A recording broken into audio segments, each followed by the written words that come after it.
After 6 or 7 years আমি আর মা finally একটা খুব ভালো ট্রিপে যাচ্ছি। সবাই যেখানে নিজের বয়ফ্রেন্ডের সাথে ঘুরতে যায়, হাজব্যান্ডের সাথে ঘুরতে যায়, সেখানে আমি আর আমার মাই ট্রিপে যাই। দেখতে থাকবো যে নেক্সট ডেস্টিনেশন আমরা কোথায় যাচ্ছি।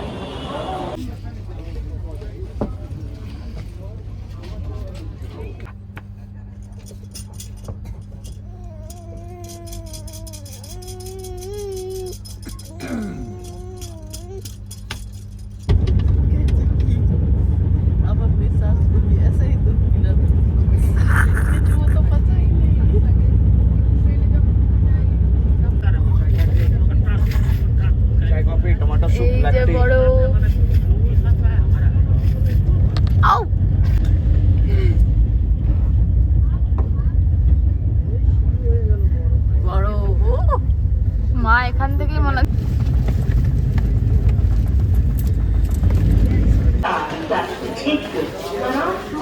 তো ফাইনালি আমরা জম্মু তাওয়াই স্টেশনে চলে এসেছি। এবার অবভিয়াসলি সবাই জানে আমরা কাশ্মীরে যাচ্ছি। তো লেটস গো। আমাকে খুব টায়ার্ড লাগছে, স্বাভাবিক। 72 না 42 ঘন্টার ওপর আমরা ট্রেনে ছিলাম, তো অবভিয়াসলি আমার মুখটা এরকম ভূতের মতনই হয়ে যাওয়া স্বাভাবিক। লেটস গো, এবার হোটেলে যাওয়া যাবে। যদি ট্রেনে আসো তো এখানে একটা সাবওয়ে পড়বে, এই সাবওয়েটা ক্রস করে তোমরা ওদিকে গেলে তবে ট্যাক্সি পাবে। কাটরাতেই সবাইকে যেতে হবে। তো কাটরার ভাড়া ওখানে মিটার হিসেবে পেয়ে যাবে, মানে ডিস্টেন্স হিসেবে দেখতে পাবে। অ্যান্ড পুরি নিয়ে অবভিয়াসলি জিনিসপত্র নিয়ে যেতে পারবে। একা হাতে এত জিনিসপত্র নিয়ে যাওয়া পসিবল নয়।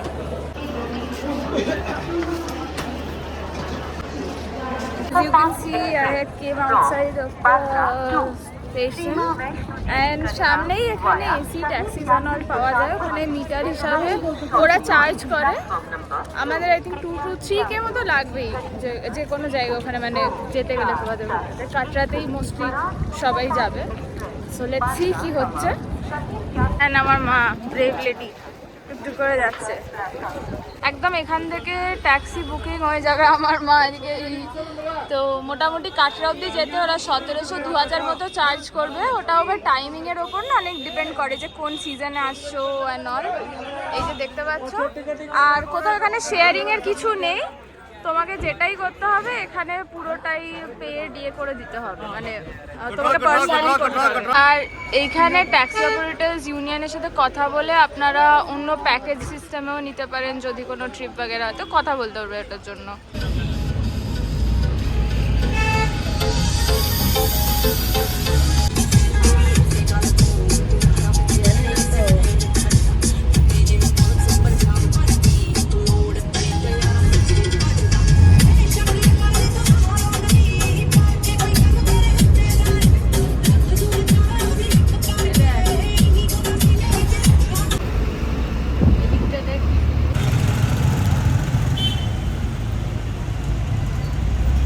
महाराजा हरि सिंह का महल है।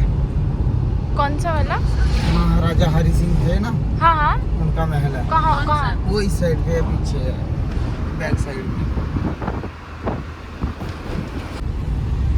ये आ गया बाबा। वो क्या यार जिधर मेले तो हाँ खड़े हैं नहीं, वो करने ले ही मेरा जुगाड़। देखो কিরকম এক্সপিরিয়েন্স হচ্ছে মা? আমার তো ইচ্ছে ছিলই বাইরে, আমার এই একঘেয়েমি আর আমি পারছিলাম না। Boring life. বোরিং লাইফ না, কাজটা খুব বোরিং করে তুলেছে। আগে খুব মানে আনন্দের ছিল, আমরা আনন্দ করে খেতাম, ঘুরতাম, কাজ করতাম।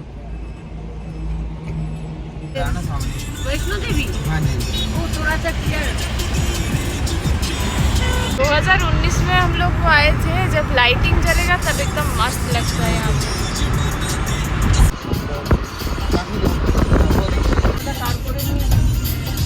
So this is going to be the first view. এদিকে পেছনে যাস না, এগোস না।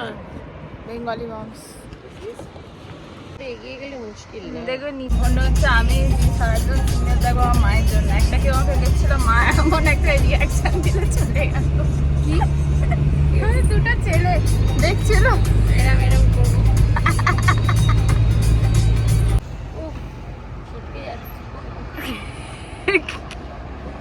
দিল্লি যাবে? বসে আছে তো আমার জন্য 10 জন। চালা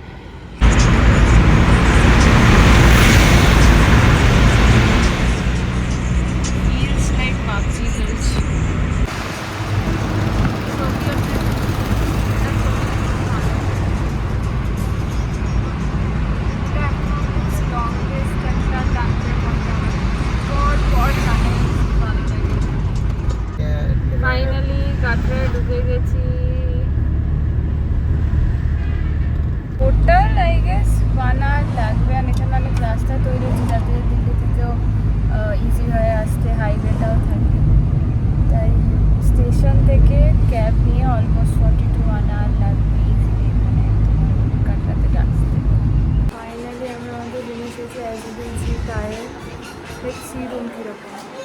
এই হোটেলটা হচ্ছে, হোটেলটির নাম হচ্ছে তারানন্দ হোটেল। আমাদের যে ট্রাভেল এজেন্ট করে দিয়েছেন সেই এসেছিলেন। অনেকেই আছে, এবার ওরা হয়তো বৈষ্ণোদেবী ঘুরে আসবে, আর আমরা বৈষ্ণোদেবী না ঘুরেছি কারণ আমরা অলরেডি 2019-এ ঘুরে নিয়েছি। তো এখন আমি, মা, রাধারানী, গোপু চারজনেই বেরিয়েছি। ওই ঢুকতে ঢুকতে হোটেলে তখন তো 5টা, 5:30 হয়েছে। লাঞ্চ অ্যান্ড ফ্রেশ হতে হতে 7:30। আর একটু চা আর পাকোড়া খেয়ে আমরা বেরিয়ে পড়েছি একটু নিয়ারেস্ট মার্কেটগুলো দেখতে। কাটরাতে এলে অবভিয়াসলি ট্রাই করে, এখানকার কাজু আর কিশমিশগুলো খুবই ভালো। অ্যান্ড এতটাই লাকি যে আমাদের হোটেল থেকে বৈষ্ণোদেবীর মন্দিরটাও দেখা যায়। হ্যাঁ, এখানকার আনাজগুলো না খুব ডিফারেন্ট, পাহাড়ি আনাজপত্র খুব আলাদা রকমের। কুমড়ো কেন হবে? কোনটা কুমড়ো?